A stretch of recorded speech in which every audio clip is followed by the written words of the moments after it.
पुण्यानंतर आता जाऊयात साताऱ्यामध्ये। सातारा जिल्ह्यात पावसामुळे पुणे बंगळुरू महामार्गावर मोठे खड्डे पडलेत। या सुरू असलेल्या कामांमुळे या ठिकाणी मोठी अडचण निर्माण झाली आहे। महामार्ग आणि सेवा रस्त्यांवरती देखील भीषण वाहतूक कोंडी होते।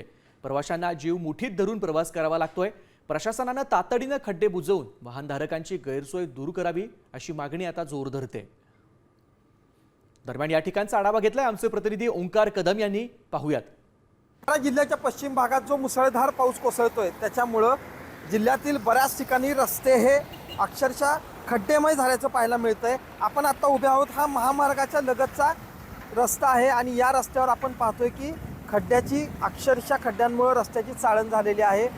त्यामुळेच नागरिकांना इथून प्रवास करताना अक्षरशः जीव मुठीत धरून प्रवास करावा लागतोय।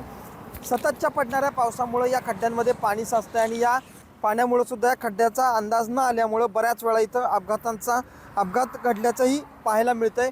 एकूणच जिल्ह्यामध्ये पावसाची सरासरी ही मोठ्या प्रमाणात आहे, त्यामुळे ही रस्त्यांची झालेली चाळण, त्यामुळं या रस्त्यावरून प्रवास करणारे प्रवासी अक्षरशः जीव मुठीत धरून प्रवास करतायत आणि त्यामुळं इथल्या नागरिकांनी आता लवकरात लवकर या रस्त्यांची डागडुजी करावी अशा प्रकारची मागणी या नागरिकांकडून करण्यात येते। ओंकार कदम, साम टीव्ही न्यूज, सातारा।